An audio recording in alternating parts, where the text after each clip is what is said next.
querido aluno, minha querida aluna, estamos aqui novamente, é um grande prazer poder ser a sua professora. Você já me conhece, eu sou a professora Thaís Brasil e, juntamente com a professora Rafaela Sionek, estaremos contigo na sua jornada rumo à aprovação, aqui na melhor matéria de todas, que é a matéria de Direito do Trabalho.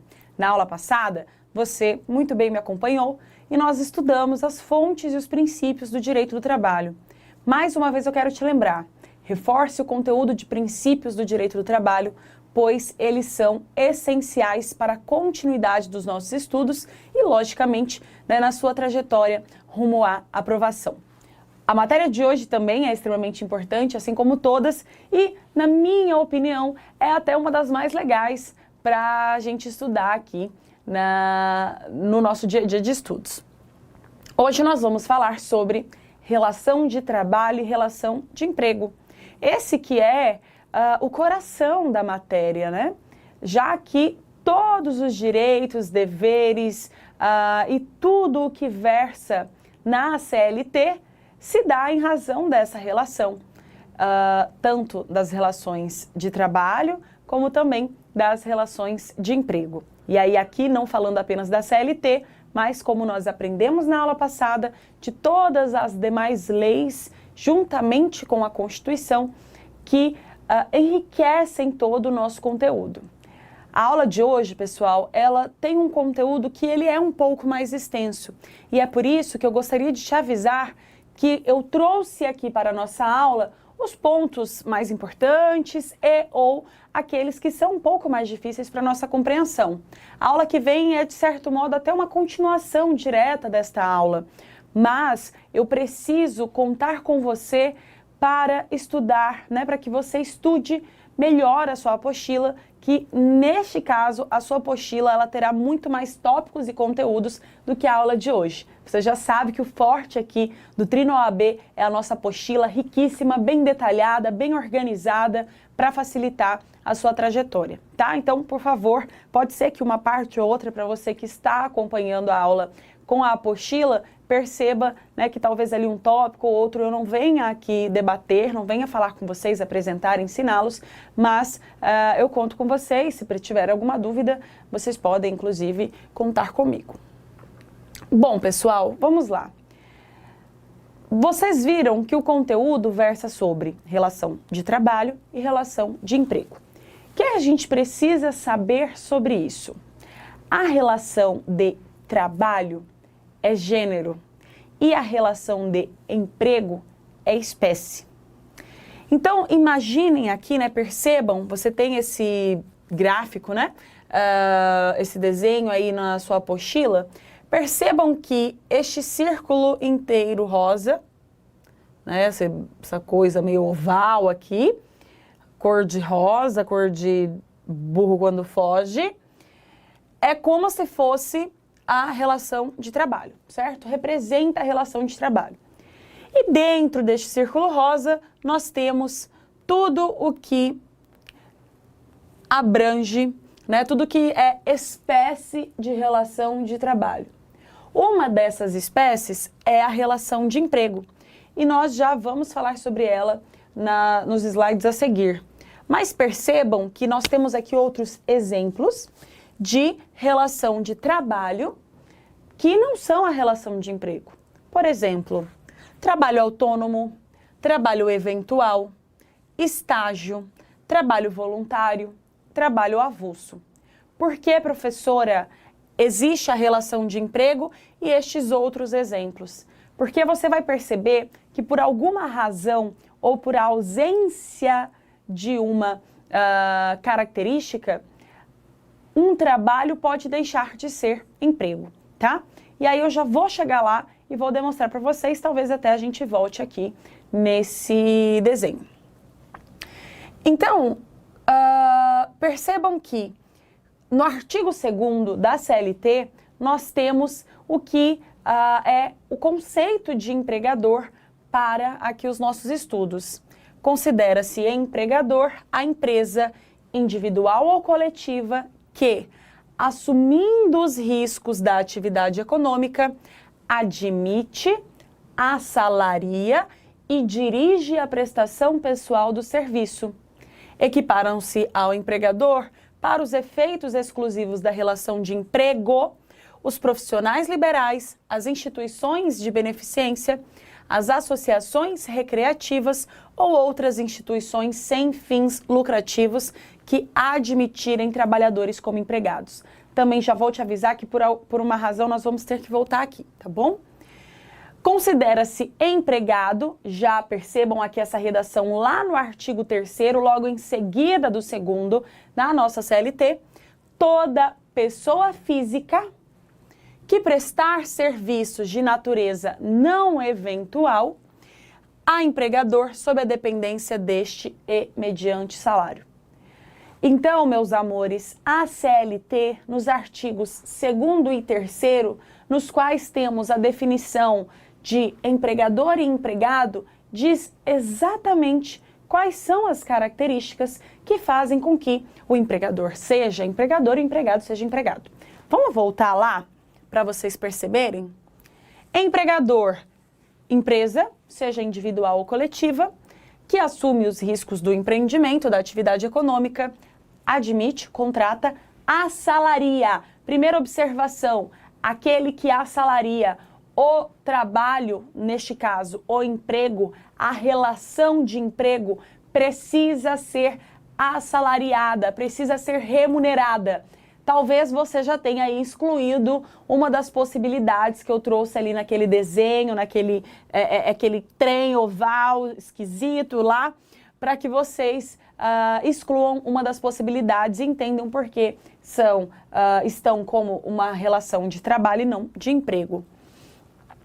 Aí aqui, né, o parágrafo 1º, ele traz a compreensão de que profissionais liberais, então pessoa física pode ser sim empregador, instituições de beneficência, tomem cuidado. A instituição de beneficência pode tranquilamente contratar pessoas enquanto empregados. Vamos pensar aqui num exemplo? Imaginem ali uma instituição que contrate um cozinheiro, certo? Esse cozinheiro, ele vai ter a sua carteira assinada, vai trabalhar ali todos os dias, vai receber um salário para aquilo.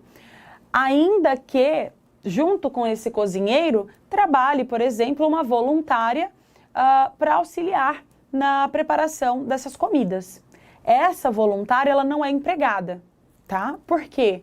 Porque, por exemplo, o trabalho dela não é remunerado. Ela não presta aquele serviço com onerosidade. Cuidado com a situação da instituição de beneficência, para que você não se confunda. Quem presta o trabalho voluntário, quem presta o trabalho beneficente, não é empregado. Mas uma instituição de beneficência pode sim empregar alguém, ok? Associações recreativas ou outras instituições sem fins lucrativos que admitirem trabalhadores como empregados, mesmo que estes ali trabalhem, por exemplo, com trabalhadores voluntários, tá? E olha lá, empregado, toda pessoa física. A partir disso, a gente já entende o quê? Que necessariamente, para que seja uma relação de emprego, em que as partes são empregado e empregador, empregado e empresa, o empregado precisa ser pessoa física. Logo, uma pessoa jurídica não pode figurar como empregado, né, para fins aqui da relação de emprego. Mas eu já quero abrir um parênteses, porque esse é um conteúdo também da nossa aula de hoje, que está aí na sua apostila de forma mais detalhada, que é o que nós chamamos de fenômeno da pejotização. Infelizmente, muitas empresas contratam pessoas que, em tese, deveriam ser empregados, né, e, portanto, terem a sua carteira, né, ter o seu registro em carteira de trabalho. Essas pessoas deveriam receber todos os seus direitos, ter o seu FGTS depositado, fazer ali o recolhimento ao INSS, dentre todos os outros direitos aqui assim assistidos.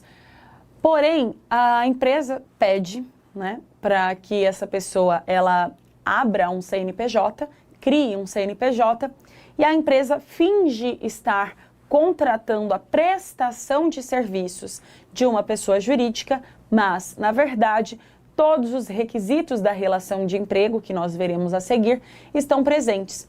Então, lembra lá da aula passada do princípio da primazia da realidade? O que vale é a realidade, é lógico. Muitas empresas contratam, sim, prestações de serviço através, por parte de uma pessoa jurídica, que é prestado por uma pessoa jurídica. Porém, não significa que exclusivamente o fato da relação de trabalho ou de emprego, de prestação de serviços, ser feita por uma pessoa jurídica, que ela não será considerada, dentro de uma lógica judicial, obviamente, uma relação de emprego, tá? Então, tomem cuidado, porque o mero fato de ser a prestação de serviço por uma CNPJ, e aí pode ser uma pessoa, né, de corpo que presta o serviço e que tem ali o seu CNPJ, que esta característica por si só não afastará necessariamente a relação de emprego, né, os requisitos necessários para a relação de emprego. Por quê? Porque o que vale é a verdade, o que vale são os fatos, o que vale é a realidade. Se na realidade quem está prestando o serviço é uma pessoa física, juntamente com todos os demais requisitos da relação de emprego, deveria aquela pessoa ser uma empregada com a sua carteira devidamente registrada, assinada, afasta-se essa condição do CNPJ, de ser uma pessoa jurídica, de possuir atrelada a si uma pessoa jurídica e se reconhece os direitos desta pessoa. Tomem cuidado com isso também, tá? Mas, via de regra, empregado é pessoa física que presta serviços de natureza não eventual, ou seja, um dia eu vou lá e arrumo o ar-condicionado, outro dia eu vou lá e faço uma limpeza, né? Outro dia eu vou lá e arrumo o computador. Tem uma empresa, tem uma pessoa que faz a limpeza uma vez por semana, ou de 15 em 15 dias, no dia que eu a chamo, certo? Isso é um trabalho prestado com eventualidade. Eu tenho uma empresa e quando a minha impressora estraga, eu chamo alguém, seja uma pessoa física ou jurídica, para poder arrumar, né, a minha impressora. Ou tem uma empresa que de vez em quando eu não consigo fazer as entregas e aí eu contrato, né, uma pessoa para aquele dia fazer a entrega, ou para fazer a entrega durante 3 dias, uma semana específica, nos horários combinados, ou no horário em que a pessoa puder, e depois não mais. Enfim, a eventualidade, né, ela afasta a relação de emprego, né? Um dos requisitos para que seja de fato uma relação de emprego e para que a pessoa que labora seja o empregado, nesse caso, ele precisa trabalhar sem eventualidade, ou seja, com habitualidade, tá? Habitualmente. E aí tomem cuidado, habitualmente não é todos os dias, tá? Podem ser ali 3 vezes na semana, 4 vezes na semana, 5 vezes na semana, né? 6 aí já é o limite. Desde que essa pessoa, ela habitualmente preste ali o seu labor, a sua mão de obra, né, para a empresa. Ao empregador sob a dependência deste e mediante salário. Então, a partir disso, nós conseguimos, né, a partir do artigo 2º e do artigo 3º, nós conseguimos analisar ou retirar destas informações, desses artigos, quais são os requisitos que são necessários para a caracterização da relação de emprego. Diante de qualquer exemplo que você tiver, você vai analisar se cada um deste está ali dentro, né, faz parte do exemplo trazido a você, ou se está ausente, aí descaracteriza aquilo que é a relação de emprego. Então, precisa ser pessoa física, portanto, a pessoa natural, ok? Precisa este trabalho ser prestado com pessoalidade. Por quê?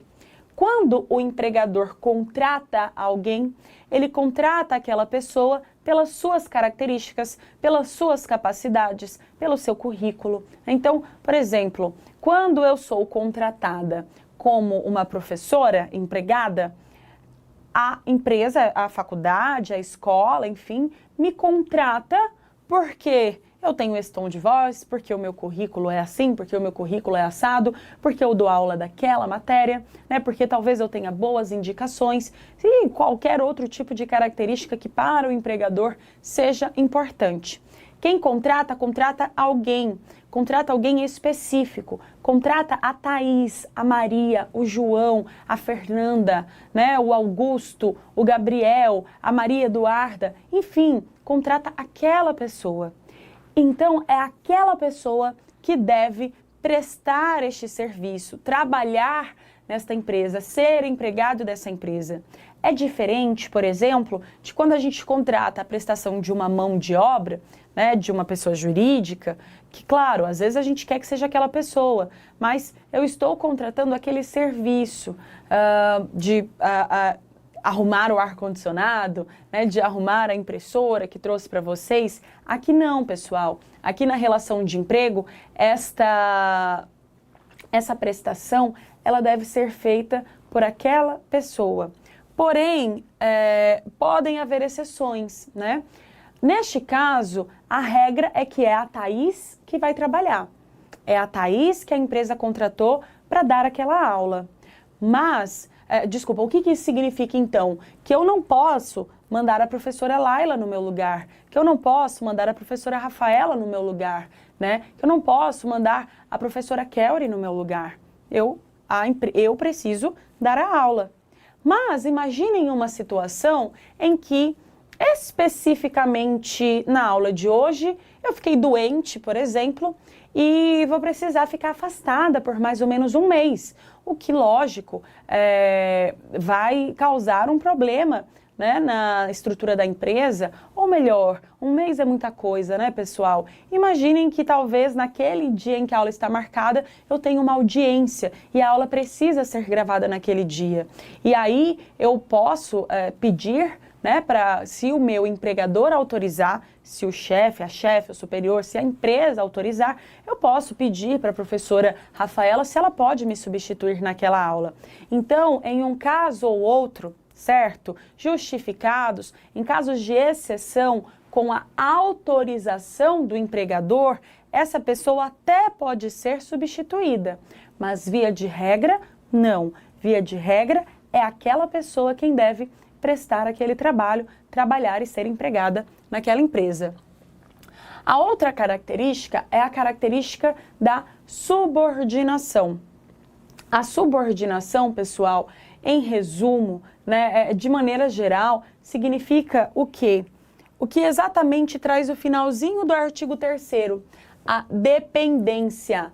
Não só a dependência, como as ordens. Um empregado, por mais autonomia que às vezes a empresa possa dá-lo, ele só tem porque a empresa autoriza, porque o empregador manda. Então é o empregador que escolhe, por exemplo, que determina, que define como o trabalho será prestado, qual será o uniforme ou a ausência dele, que tipo de trabalho será prestado, que horário a pessoa vai entrar, que horário a pessoa vai sair, né? Que dia tem uma reunião, não tem, o que a pessoa deve falar para o cliente, como essa pessoa deve atender o cliente, como essa pessoa deve executar aquele serviço. Ainda que existam, sim, empregados que tenham ampla autonomia, algumas restrições, elas estão sempre sendo estabelecidas pelo empregador. Vamos pensar aqui em um outro exemplo para que vocês entendam. Um professor, por exemplo, ele tem liberdade de cátedra, né? Às vezes, a forma como ele vai abordar o conteúdo, pode ser que ele escolha e decida qual é a doutrina que será utilizada, que dia, às vezes até, se for o caso, ele vai aplicar uma prova, como que ele vai montar aquela prova, mas ainda que ele tenha a roupa que ele vai vestir, essa parte de liberdade, o horário que ele entra e que ele sai, a empresa que definiu, né? se ele vai aplicar uma prova na semana de provas, quem define a semana de provas é a empresa, o tempo de aula é a empresa, se vai usar um quadro, se vai usar um slideshow. Entende que mesmo aqueles que têm uma liberdade possuem algumas limitações. E essas limitações, elas são, sim, estabelecidas pela empresa. E além dessas regras, limitações, determinações, as ordens, elas também são dadas pelo empregador. Essas pessoas, o empregado, ele, se não está subordinado diretamente ao chefe ou à chefe maior, ao dono ou dona da empresa, aos sócios, enfim, ela vai ter ali um gerente, né, um líder de equipe. Portanto, a subordinação, ela significa que, diante da subordinação na relação de emprego, as ordens, elas não são dadas pelo próprio empregado, né? O empregado, ele não tem liberdade de decidir sobre questões na sua prestação de seu serviço, talvez na sua vestimenta, no seu horário, né? Ele não entra, hoje eu não quero trabalhar, eu não vou trabalhar. Hoje eu tô cansado, eu vou entrar no trabalho às 3 horas da tarde. Hoje eu vou fazer um happy hour com os amigos, eu vou sair às 4 horas da tarde ao invés de 6 horas, ao invés de 5 horas. Não, essa forma de atendimento ao cliente eu não gosto muito. Eu vou atender o cliente de uma forma um pouco mais descontraída. Sábado não é um bom dia para reunião, eu não vou à reunião. Esse uniforme tá muito feio, eu vou com a roupa do Flamengo, vou com minha camiseta do Santos, minha camiseta do São Paulo, enfim. Entendam? As ordens, elas são dadas pelo empregador e essas ordens devem ser cumpridas. O empregado, ele é subordinado ao empregador e também é dependente, né? Fica dentro das dependências e nas dependências do empregador, ok?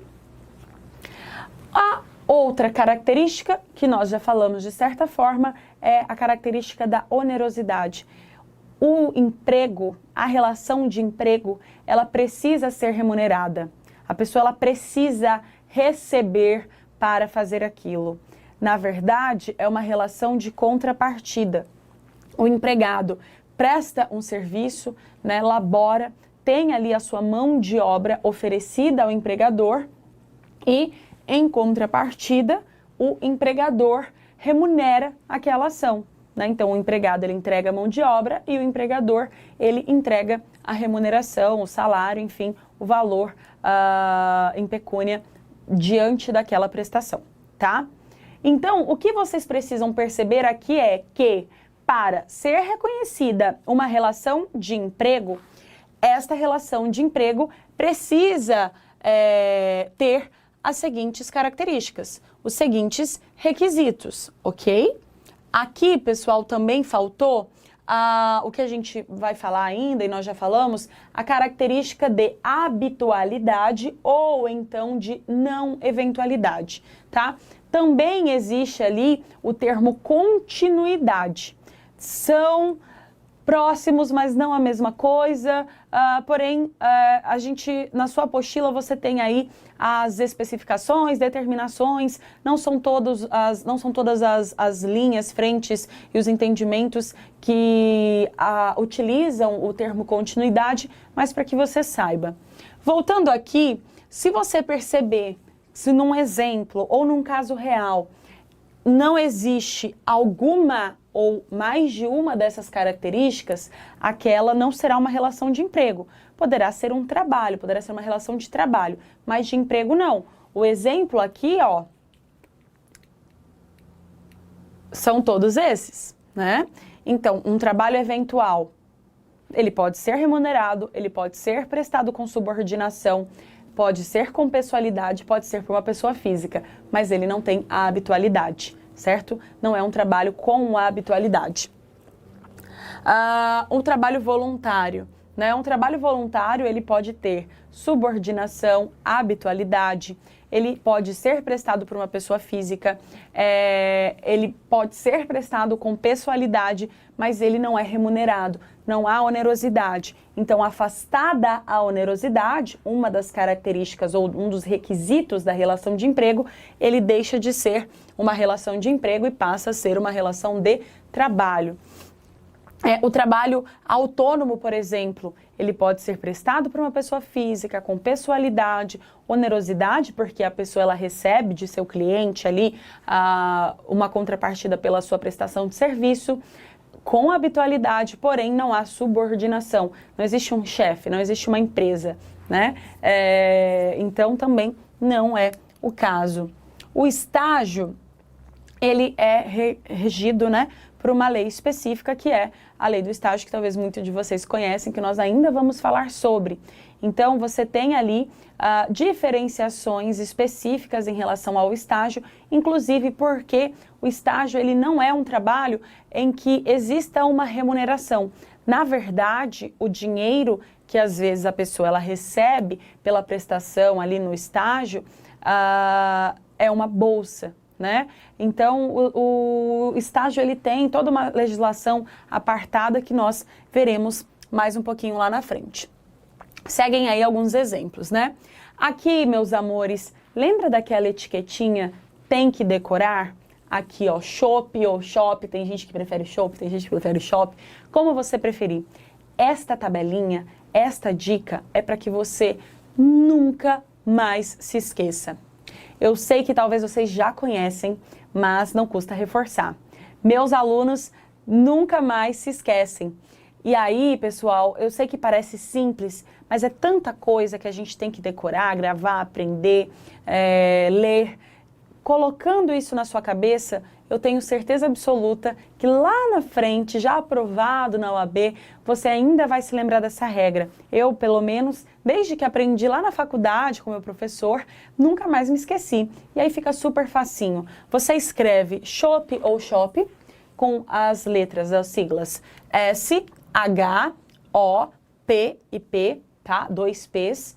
E elas significam o quê? O que são essas letras? As palavras, né, na verdade, que essas são precedidas por essas letras iniciais, são os requisitos para a relação de emprego. S de subordinação, H de habitualidade ou não eventualidade, O de onerosidade, P, pessoa física, deve ser pessoa física, e P de pessoalidade, porque o serviço é prestado com pessoalidade. Contrata-se aquela pessoa com aquelas características específicas. Tudo bem? S-H-O-P-P. Chopp ou shop. Não se esqueçam mais. Lembrem-se para sempre. Quais são os requisitos da relação de emprego? Chopp. Quais são os requisitos da relação de emprego? Shop. Quais são os requisitos para que esteja configurada uma relação de emprego, ou que devem estar presentes numa relação de emprego, ou que caracterizam uma relação de trabalho como uma relação de emprego? Shop. S de subordinação, H de habitualidade, O de onerosidade, P por ser pessoa física e P de pessoalidade. Shop. Não se esqueçam mais. S-H-O-P-P. Acabou, pessoal. Você vai levar contigo esse conteúdo para sempre. Tenho certeza disso. Conto com você.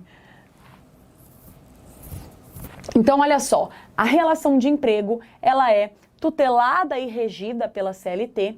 Portanto, lembra que eu disse, nós temos o conteúdo da CLT na matéria de direito do trabalho e nós temos as leis específicas que complementam a nossa matéria, mas que não versam sobre relações de emprego. A CLT, ela se respalda, ou melhor, ela faz a tutela, traz os regramentos relativos à relação de emprego, ou seja, aquela relação entre empresa e empregado que tenha essas características que acabamos de aprender. A relação de emprego é tutelada e regida pela CLT e a primeira obrigação do empregador com o empregado é o registro de sua CTPS, Carteira de Trabalho e Previdência Social, aquela azulzinha, né? Indicando-lhe a data de admissão, a função, a remuneração e as condições especiais, se for o caso. Se aquela contratação ou aquela relação de emprego se dará em condições especiais, a exemplo de um contrato intermitente, que nós ainda vamos aprender, precisa, né, que se tenha ali aquela anotação.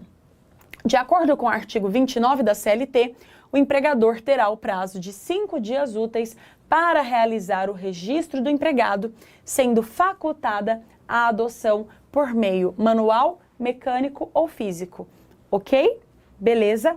Olha só, meus amores, desse slide aqui, o que a gente precisa aprender? Relação de emprego regida e tutelada pela CLT. Ok.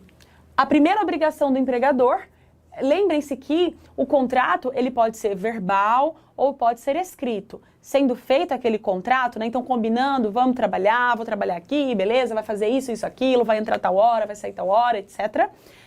O empregador precisa registrar aquilo. Onde se registra isso? Na carteira de trabalho, na CTPS. Perfeito. O que deve conter nesse registro?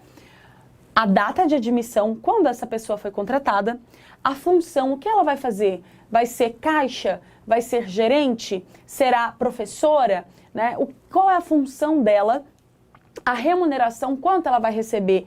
1.000, 2.000, 3.000, 5.000, 10.000? E as condições especiais, se for o caso, tá? Pode ser que não seja o caso. Perfeito, meus amores? Ok?